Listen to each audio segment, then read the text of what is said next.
Lisa and I have been secretly married for 7 years. It's all because the Booths don't want to go public with a husband who's in show business. One day, Lisa suddenly said she wanted to bring the kid to my show. I was so excited, but then I watched her and our son become special guests on a Hot New Stars segment. The whole internet was ready to see me embarrassed. The host asked me, "Where's your wife and kid?" Under Lisa's gaze, I chuckled. "My wife just left, and I'll just pretend I don't have a kid." When Lisa showed up with Jimmy, the live stream's view count shot through the roof. Did I see that right? Business mogul Lisa on a variety show? I heard she came for someone important. It must be for her mysterious rumored husband. Even the Booth's little one made an appearance. I felt a bit relieved, thinking she had finally come around to supporting my work. Before I left in the morning, as she fastened her cufflinks, she casually said, "Gary, I'll be on your show tonight."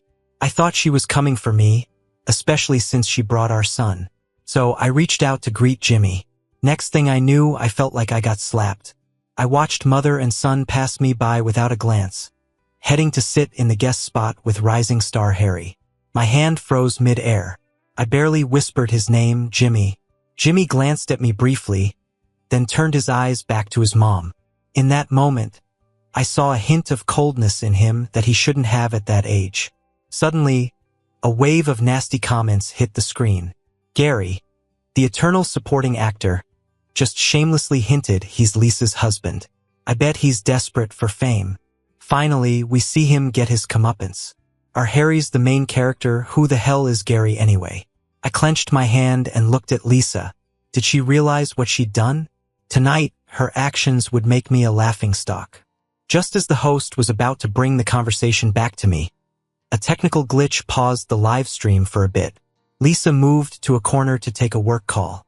I followed her and asked, "You agreed to come to the show, but you sit with Harry instead?" Once done on the phone, Lisa, with one hand casually in her pocket, nonchalantly said, "Gary, I just said I'd be on the show, not as your guest. Harry's brother promised me a plot of land if I helped out with the crowd. You know, I'm a businesswoman. I chase profits. Gary, you misunderstood." She explained it away like I was being unreasonable. At that moment, frustration welled up.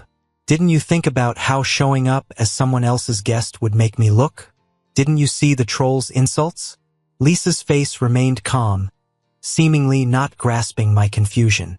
"Gary, if you want to be in showbiz, you need thick skin. Why care so much about what others say?" I felt an overwhelming sense of helplessness rise within me. In our 7 years of marriage, there'd always been this wall we couldn't break down. I turned to leave, but Lisa grabbed my wrist. "Gary, let's head home after this." When she called me Gary during arguments, it was her biggest concession. But I didn't need it anymore. I shook her hand off and walked back into the studio. Live stream resumed, and the host, with a hint of curiosity, asked, "Gary, where's your wife and kid? Did they come?" Lisa raised her head, quietly watching me. Under her gaze, I smiled. "I'm sorry they can't make it. My wife just left. As for the kid, let's just say I don't have one." Lisa pursed her lips, her eyes dark. The comments kept rolling in. Has he lost it? Couldn't lie, so now he's throwing a tantrum? This is hilarious, he didn't even have a wife. Come on. Today, I wasn't letting these trolls have the last word. Earlier, I had a trusted nanny snap a photo in my room. Now, I had it up on the big screen. The comments paused for a few seconds, then went nuts. Am I seeing things? Is that Gary and Lisa's marriage certificate? What's Lisa doing? Not sitting in her own husband's guest spot and sitting in another guy's. What's wrong with Harry, inviting someone else's wife and kid as guests? Besides me, everyone else had dark looks on their faces. Oddly, I felt a sense of relief and continued to explain. I'm preparing for a divorce, so in my heart, my wife is already gone. I don't plan to fight for custody over the child, nor can I win it. I don't plan to continue recording this show either. After all, with the divorce, I should be getting some money, which will cover the penalty to the production team. After living 20-some years by the book, at this moment, I just want to do things my way. I barely reached the parking lot before my mom called. She berated me right away, Are you crazy? Saying you're divorcing on a live stream? If you get divorced, how's your dad's business going to run? We've been relying on the booths for support these years, don't you know? Go apologize to Lisa and ask for her forgiveness. I cut her off. Today, it was Lisa who embarrassed me first. Why do you care who she supports, which young actor she's backing? Your dad's project has a funding gap. Your brother's gaming company just started and needs Lisa. I couldn't take it and hung up, turning off my phone. A deep weariness filled me. My marriage to them was just a tool to leech off. Turning around, I saw Lisa leaning against my car, looking somewhat out of place. Where's Jimmy? I had the driver take him home first. I stopped the show. There wouldn't be any gossip tomorrow either. Stopping the show, halting the gossip was no surprise. She had the power to do all this. Lisa always handled things decisively, with an innate confidence. She even thought that divorce was something I was merely saying and that, with some persuasion, I'd fall in line. She softly mocked, "Today, with that scene, the internet will have a field day with me." I chuckled back, giving her earlier words. "Lisa, have a strong heart. Why care about what people say?" Lisa froze for a second and held my hand to stop me from opening the car door. "Are you mad because of Harry? I was only in it for that land." I laughed. "Lisa, do you really believe that? When would you ever be in short of some land? Is it because Harry looks like him? That photo in the secret compartment of your bookshelf second cabinet. Not just Harry, even I resemble him, that's why you married me, isn't it?" Lisa let go of my hand abruptly, her face turned icy. "In the future, don't touch my bookshelves again." Piercing through the beautiful facade, everything suddenly became clear. Word by word, I told her plainly, "Lisa, there won't be any future. I want a divorce. I was born and then our family business started downhill. And I wasn't exactly the golden child. My mom is a doer. Since sophomore year, she started setting me up on blind dates.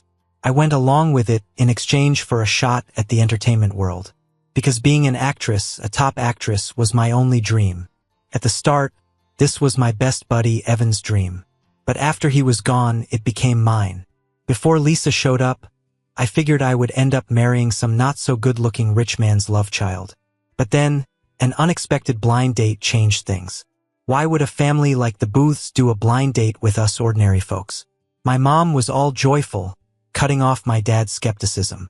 Who cares? Get the big fish while you can. On the day, I sat in front of Lisa like a puppet. From the first look, I admit, I was taken by her presence and looks. While I was wondering why someone so striking would need a blind date, hot coffee splattered on the back of my hand. A new waiter was nervously apologizing. Lisa pulled me over to a faucet, held my hand, running cool water over it. This will stop it from hurting. Maybe it was that moment of kindness that made me think marrying her wouldn't be so bad. Later, when the Booths came to discuss the wedding at our place, my mom was over the moon, thinking she hit the jackpot. And me? I wasn't objecting. I mean, Lisa was way better looking than any illegitimate daughter. After getting married, Lisa was quite good to me. Except for being against my acting, she didn't lack as a wife. In free time, she'd take me up to G-City's highest peak to watch sunrises. We'd drink the best, most authentic tea. Holding hands, we'd stroll down every street and alley in G-City like typical young couples. She told me she went to college in G-City, so she had a special bond with it. 7 years into the marriage, I discovered she loved G-City because there was someone once there. But like all cliched rich kid love stories, Lisa had a white moonlight, a pure past love that got struck down by family, and he passed away. That whole matchmaking, just Lisa choosing freely after she took over the family business. When I stumbled upon that old photo in the bookshelf, the back read, "To my dearest," and the front showed a boy who bore a resemblance to me. At that moment, I finally understood. I was merely a stand-in. All the sunrises we saw, the tea we drank, the streets we strolled, were memories of her and him, not the love I imagined. In the quiet of the underground garage, you could hear a pin drop. Lisa lit a cigarette and it snapped. Divorce? What about Jimmy? I gave a soft laugh. Did you forget? Your mother says I'm not right to raise a child. He's 6, yet I've barely spent 6 months worth of time with him. Over the years, Lisa's mother had a firm grip on Jimmy's upbringing, grooming him as she did Lisa. You're the one who didn't want him first. Lisa looked down on me. Such a plain sentence, yet it pierced my heart like a needle. I've said it countless times. I didn't reject Jimmy. I had severe depression then. I just couldn't get close. I feared I might harm him. But Lisa would forever ignore my explanations. I once thought she was just cold, focused on her big career, inevitably overlooking the small stuff. Then I realized, without love, nothing really mattered. Over the years, I remembered everyone's birthdays. No one ever remembered mine, except Evan. Unfortunately, Evan is no longer in this world. Lisa sighed. Calm down for a month. Cool off. I cut her off, no need. I'm clear-headed. Even now, she thought I was just throwing a tantrum. As I packed and left the booths, I turned to pick Jimmy up from school. But even though he saw me, he didn't come right away. Later in the car, he frowned slightly. Dad, don't pick me up again. Okay? It's embarrassing if classmates see. Why? I tightened my grip on the steering wheel. Who said Dad is a second-rate actor? In the rear view, he looked down. Grandma and Nana have said so. Mom doesn't like it either. We drove in silence. Back at the parking lot, I asked, what do you think? Jimmy's reply was adult-like and cold. Dad, change jobs. You're selfish. Never think of our feelings. I closed my eyes. Jimmy, has any one of you ever cared about my feelings? You won't be embarrassed anymore. I won't be picking you up ever again. It was my first time speaking to him so coldly. He stood frozen after getting out, bewildered. Without looking back, I drove out of the booth's place. In the rear view, Jimmy and Lisa on the balcony got smaller and smaller, until they disappeared. I glanced at the divorce papers on the passenger seat and sighed. Now, skies are wide and oceans deep for me. Lisa never thought Gary would file for divorce, let alone announcing her death dramatically on a live stream. It almost made her laugh in anger. In her memory, Gary was mild-mannered, not overly opinionated. Except for that annoying acting obsession, he ticked the boxes for a husband. Back then, she married him because, besides having a familiar face, he seemed easygoing, less likely to stir up trouble. She's acutely aware of the domineering mother at home. She didn't want petty family issues hindering her business expansion. Post-marriage, her choice seemed right. He was gentle, never quarreled with her mom. Even his movie gigs stayed local. No matter the late hours, he'd come home. Every morning, she caught a light citrus scent in her nose. From his shower gel, she'd turn and bury her face in his neck. Really into oranges? He'd nod, smiling. I love it, so did my good friend Evan. She didn't know Evan, but heard the name often, yet never paid full attention. Maybe she was distracted, or mentally planning new strategies and profits for the company. His words didn't matter, did they? Sometime later, he spoke less and eventually stopped. Communication between them dwindled. On the third day post-divorce, even composured Lisa looked at the orange-scented body wash in the bathroom, feeling oddly irritable. Why are his things still here? The maid bowed her head in apology, quickly cleaning up any trace of Gary.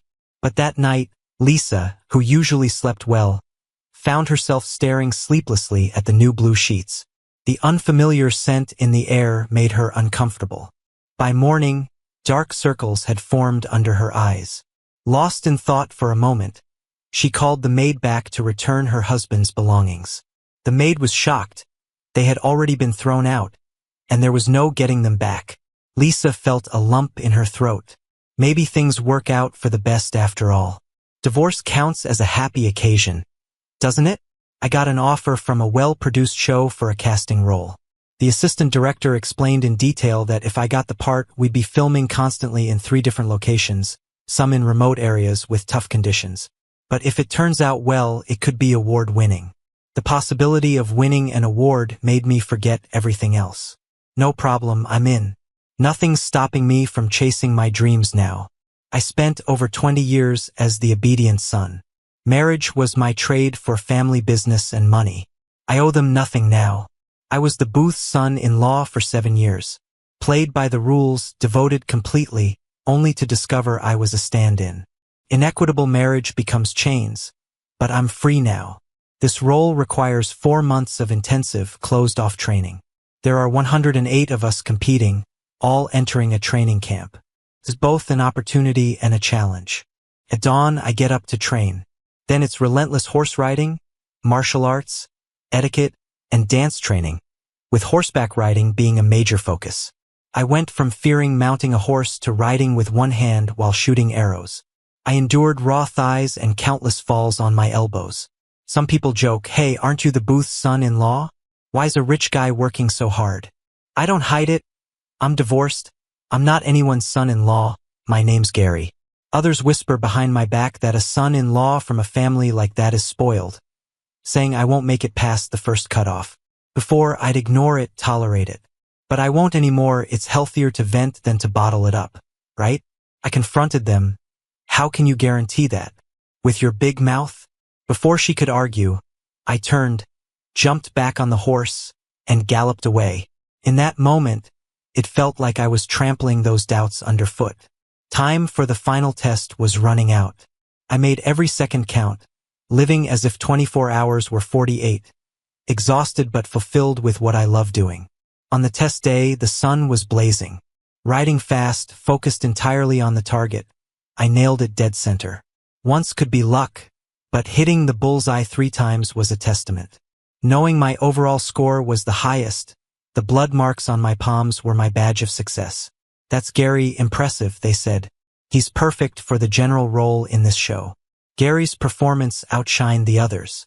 Despite grueling training, I never once shed tears. But at that moment, I cried because I finally owned my name. Turning, I saw 2 familiar faces I hadn't seen in 4 months. Lisa and Jimmy stood outside the training field. Under the blazing sun, Jimmy's eyes sparkled. "Dad, you looked cool riding and shooting," he said. It was the first compliment I'd heard from him. In his daily life, I was always trying to be involved but remained an outsider. I remember when his kindergarten assigned a lantern craft project. I stayed up all night to make him a rabbit lantern, even though my crafting skills were lacking. 4-year-old Jimmy took one look and pouted, not as good as the one Grandma's teacher made. "Dad, you can't do anything right. That rabbit lantern ended up in the trash." Lisa's mother watched from the stairs, lips curled up in a detached smile. "Don't blame Jimmy. They'd laugh at him for bringing your work to school. How can something made with care be mocked? Even if it's not perfect, it's from the heart." But maybe the booths isn't a place for love. After all, Mike, whom Lisa adored, couldn't even marry her. If not for the fear that Lisa would isolate herself from life after Mike's death, I doubt her mother would have let someone like me, whom she thought little of, join the booths. With these thoughts, I gave Jimmy a small smile. "I know I'm cool. What about it?" Despite inheriting the booth's aloofness, he was still a 6-year-old boy, unable to hide his feelings. Grandma was wrong. Dad's job isn't just about wearing nice clothes and looking sad. Lisa's eyes dimmed slightly. "Jimmy." I smiled and said, "Grandma's either mean or jealous of how young and handsome I am." Jimmy paused and then said softly, "Dad, my birthday's next month. Will you come home?" "No, actors don't deserve to attend your birthday, little buddy." Jimmy's eyes reddened, ready to argue. Lisa interrupted him. "Go wait in the car. I need to talk to your dad." Jimmy respected Lisa too much to disobey. Reluctantly, he walked toward the car, glancing back at me repeatedly. Looking up, I met Lisa's gaze. She stared intently, with a slight smile. "Gary, why does it seem like you've changed since the divorce?" Raising an eyebrow, I replied, "Does that matter to you? If you've got something to say, say it. I'm busy and not indulging in your chatter." It was a line she once used on me. "Cat got your tongue?" I turned to leave, but she held my arm tightly. "Gary, happy birthday." Divorced, yet she remembered my birthday? I pried her fingers off, one by one. 7 years, a belated wish, who'd be happy with that? I walked past her into the training camp, leaving Lisa unexpectedly lonely. Quickly, I immersed myself in intense filming with the crew. Sometimes, A scene demanded 10 to 20 takes due to acting, partners, or scripts. But no matter how tiring, it was never as exhausting as seeing Lisa repeatedly. Her car always parked a distance from my way back to lodging. Never came with empty hands, either flowers or Michelin star chef's treats. Things she never did before, things she'd never do. She was proud, aloof, and never flaunted our relationship before. Now she seemed unashamed of it. At first, actors on set looked at me with envy. Gary, is your ex-wife really Lisa? Close, she's really pretty. Is she here to reconcile? Will you two get back together? She's gorgeous. I told them in a casual way. She was carrying the memory of a lost love in her heart. And for 7 years, I was just the stand-in. She didn't fall for me during those 7 years of marriage, so there's no reason she'd suddenly like me after a divorce, right? Do you really think I should dive back into the same pit? Become the Booth's son-in-law again with no freedom and no emotional value? My only use was a business connection for my parents. They all waved their hands and said no thanks. After that, they no longer looked at Lisa with admiration. Sometimes they'd whisper to me, "That dead woman is back again."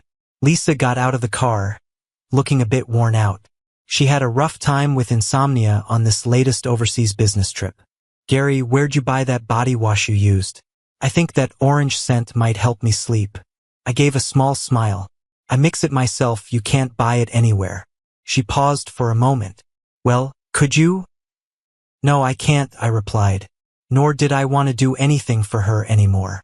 She didn't get upset, just pulled out a watch from her pocket and handed it to me. "You said you liked vintage watches." As she spoke, the watch slipped between our fingers and hit the ground, collecting dust. I hadn't even reached for it. She raised an eyebrow at me. "Don't like it?" "I like it, just not when you give it to me," I answered. Confusion flitted through her eyes. I made it clear. "Lisa, the best kind of ex is the kind that's dead to you." I recalled something she'd told me in the past. "Gary, I really don't like it when people say my husband is a third-rate actor, you get me?" So, we spent 7 years in a secret marriage. History doesn't repeat, but it sure does rhyme. "Lisa, I really don't like people always bringing up my ex-wife Lisa. Don't come back, you get me?" And with that, I walked off on her again. Lisa suddenly felt a slight pain near her heart, especially when the watch hit the ground. She picked it up for a look, then tossed it in a perfect arc into a nearby artificial lake. After the ripples settled, all was calm. It was the first time she ever did something like this, something she used to think was childish. She thought she was going crazy since the day she couldn't beat her insomnia post-divorce. It felt like some factor in her blood was waking up, yelling at her to reassess her relationship with Gary. That night she couldn't sleep again, so she drank until she was tipsy and invited an old friend over to drink with her. Her friend swirled her wine, giving Lisa a puzzled look. "Are you realizing post-divorce that you actually love your ex-husband?" Lisa's hand froze for a moment. Then she chuckled. "Maybe I'm just not used to it." Her friend laughed. "Compared to the one before, who do you feel more comfortable with?" she said, referring to Mike, the upperclassman from college. Mike was the heartthrob of the university, handsome, bold, and when he liked someone, he fell hard. He pulled out all the stops to woo Lisa, and it was campfire gossip around the whole school. Young Lisa was naturally drawn to such a charming guy. On the day they officially got together, Mike handed her a photo, seriously insisting she sign it, marking her true love. "Lisa, I want to be your most beloved man." She kept that photo for years, subconsciously. Later, Lisa's father broke them up. In their family, it was okay to date casually, but serious intentions, forget it. He struck at her psyche with the coldest words. "Your aunt slept with that boy." That day, she broke it off with Mike in the sports car. He bit his lip, tears falling. "I didn't. An event host tricked me into going. Nothing happened. I ran. Believe me." Lisa scoffed. "You think my dad would lie to me?"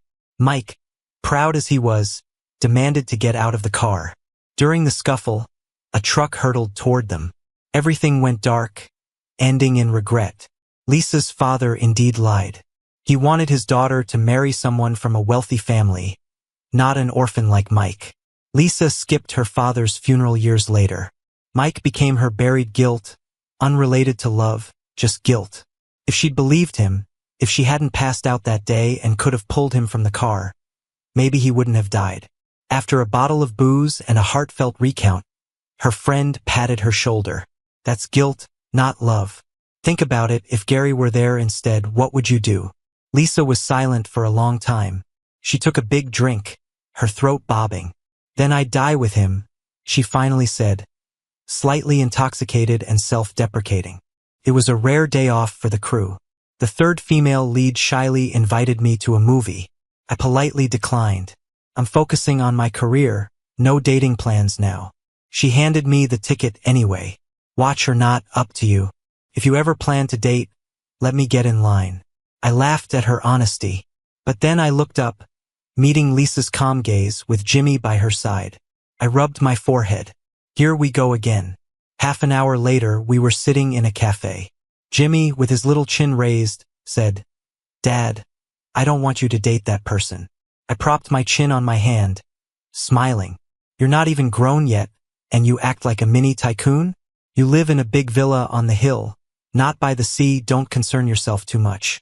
Jimmy clenched his little fists. Dad, you've changed. I don't like how cold you are to me and Mom. I took a sip of coffee. Really? I kind of like who I am now. Pouty, he accidentally knocked over his juice, spilling it on his white shirt. Lisa frowned slightly. Go to the washroom and clean up. When Jimmy left, I dropped the thin mask I wore, frowning at Lisa. Didn't I say not to come find me? She ignored the question. Was that person trying to pursue you? I laughed in frustration. Lisa, we're divorced now. Who I'm with, what I do, is my business. Gary, can we go back to how it was? Lisa asked. Jimmy wants you home. She's 7, can't grow up without her dad. Maybe you could soften a bit for the kid. I can change all the things you used to dislike. I felt it. This was the most earnest Lisa could be about mending things between us. For someone so privileged, she's probably never had to plead before. Lisa, it's over. We can't go back, I said. That little bit of regret I had about you, really, it doesn't have anything to do with me anymore. Lisa is starting to feel like she's losing it. Even after being turned away so many times, she just can't let go. Gary is gentle and kind, and she hopes that if she holds on long enough, he'll eventually come around. In the past, her guilt over Mike kept her from opening up to anyone else. But 10 years have passed, and she knows it's time to move on. The day she finally burned Mike's photos, Harry unexpectedly turned up at her door. Lisa, as a favor between cousins, can you help me one last time? Harry was Mike's cousin, and last time he used Mike's name for a live stream. Lisa stared at Harry intensely for a while. What is it? Lisa, my movie's premiering next month, but another film's premiering at the same time and it'll steal my spotlight. Can you help push back their release a few months? Harry knew Lisa had the power to make it happen. That's the power of money, right? But what Lisa didn't know was how much she'd regret this choice in the future. She called her assistant and assigned this shady task. Her assistant hesitated. Lisa, the lead in that movie is Gary. Are you sure about this? Lisa paused for a moment. It's just a delay of a few months, not a cancellation. I'll make it up by promoting his movie more later. Just do it like Harry asked. After the filming wrapped, a rough cut was ready. The crew watched it, and everyone was thrilled. The director was especially excited, saying, "This cast is amazing. This film is going to be big." The oldest member, Emma, who played my grandma, was especially excited. She was 93 and despite having a career in TV, this was her first and last film. If I can see it on the big screen, I'll die content, she said with a smile. I reassured her, just 2 more months, it'll happen soon. But life is unpredictable. The film was unexpectedly ordered to undergo changes and its release indefinitely delayed. The joy vanished under a cloud of disappointment. Emma was old, and sudden illness at her age was common. She lay in the hospital, tears in her eyes, wishing she could see the film before she passed. My words of comfort felt stuck in my throat, impossible to say. She died before it ever premiered. I sat on a bench outside the funeral home for a long time, thinking. I recalled my best friend Evan. who had lost his hair when he was terminally ill. His family and I tried hard to keep his condition from him. He raised his frail arm and said, half-jokingly, "How can I be a handsome actor looking like this?" I choked up and said, "You'll get better, you'll win awards, and I'll be there cheering." But Evan held my hand tightly. "If I'm not around, stay away from rooftops, okay? Life will offer hope. You can't give up on the world or yourself because of your family." He knew everything despite our efforts. "Gary, I'm not going to make it, but if you enjoy acting, please make that dream come true for both of us. Okay? You're a man of your word, Gary." Evan was afraid I'd try to end my life again because of my family.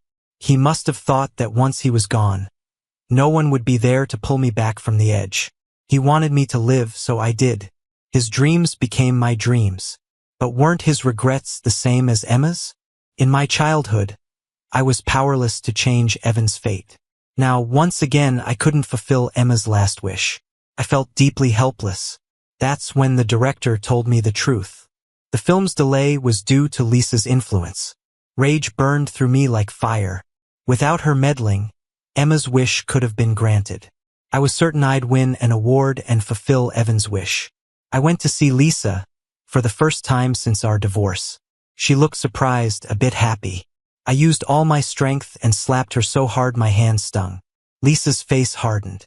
"Gary, that was too much. You can't just bully me because I like you." I laughed bitterly. "Lisa, this is how you show your love? By suppressing the movie I worked so hard on. For Harry? You ruined someone else's dreams for your own selfish reasons. Gary, he's Mike's cousin. I just wanted to ease my guilt." I had pieced together her past with Mike from various people. Though I didn't know him personally, I mourned for a young life lost to a relationship. "Lisa, if you were so devoted, you should have died with Mike. Why drag others down with your guilt?" Lisa's fingers trembled slightly, her face never more disheveled. Her voice was hoarse. "Gary, I wanted to start anew with you. You might not believe it, but I realize now that I do love you." Standing in the doorway, I smirked coldly. "Maybe, Lisa, but I've started to hate you." From the moment Gary said he hated her, Lisa knew there was no hope for them. She couldn't face Gary anymore. So, she secretly followed his life online like a shadow. Her insomnia worsened. Her doctor said it was all in her head, but her heart had no cure now. 5 months later, the movie starring Gary finally premiered. Its high production value and stellar performances led to both critical and financial success.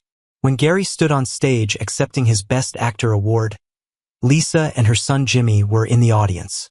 "Mom, Dad looks amazing, like he's glowing." "He's amazing. He achieved his dream," Lisa nodded. Then she whispered, "And I lost him." That year, on G City Street, Gary disappeared after a phone call. But when she turned around, there he was, holding out 2 ice creams with a cheeky grin. "Have some, it's sweet." "I won't disappear. I'll stick with you." The moment she turned around, Gary was already standing in the spotlight. But there was an unbridgeable chasm between them. After the awards ceremony, she asked the butler to take Jimmy home first. She drove alone on the loop highway, trying to shake off the frustration that wouldn't disappear. The radio happened to be playing gossip about Gary being the newly crowned Best Actor. "Gary, I heard you're ready for a new relationship. Is that true?" His voice was clear and confident. "Life goes on. If you meet the right person, why not give it a try?" As the host congratulated him, Lisa's speed raced up. Unknown dangers loomed like a beast. A section of the overpass collapsed. If Lisa had slowed down, if she'd hit the brakes, there might have been a chance. But she did nothing. At that moment, she inexplicably gave up on all actions. Gary was right. When Mike died, she should have died with him. She never cherished what she had. She tried to make up for her guilt over Mike's death with Gary. What could replace the regret of losing Gary?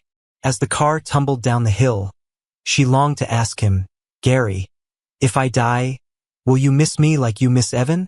But she knew he wouldn't. She wasn't worthy. When the host announced Gary's name, I almost went deaf for a second. The director and co-actors smiled and urged me on the stage. Holding that crystal-clear trophy, I genuinely felt I'd made it. The world is vast, and only hard work lives up to time. Evan, I did it. I got the Best Actor crown. Did you see it? I didn't lie to you. I achieved our dream. In that moment, I seemed to see Evan sitting in the audience, applauding with his toothy grin. Tears filled my eyes. In my youth, I insisted my parents love me equally, wanting them to love me like they loved my brother. It was a depression I couldn't shake. After marriage, I pursued equal affection from my wife and kids, but never got it. Now I understand. Self-love is what makes you fearless because the deepest confidence comes from an abundant heart. The awards ceremony ended and I got a call from an unknown number. It was my mom. Her voice was old and weary. Gary, I'm sick. I've been sick for a long time. Didn't want to bother you, but could you come see your mom? No, let your other son see you. She's always had the perks of being your favorite. So now it's her turn for responsibilities. I hung up and blocked the number. Cutting ties with a toxic, loveless family seemed necessary. I thought after winning a big award, I'd sleep in the next day. But an early call woke me up. My assistant said Lisa drove off the mountain last night. She didn't survive. The Booths are looking for you, probably want to invite you to the funeral. I was stunned for a few seconds. Just say no. There's no rule saying an ex-husband has to attend his ex-wife's funeral. I didn't really want to see her when she was alive. Now she's gone. There's even less reason. She was just a part of my past, bound to fade into dust. The sunlight gently slipped into the room. I drew the curtains and found the lotus flowers in the community pond blooming. The petals layered and full, and the lily pads spread out, jade green, lively and vibrant.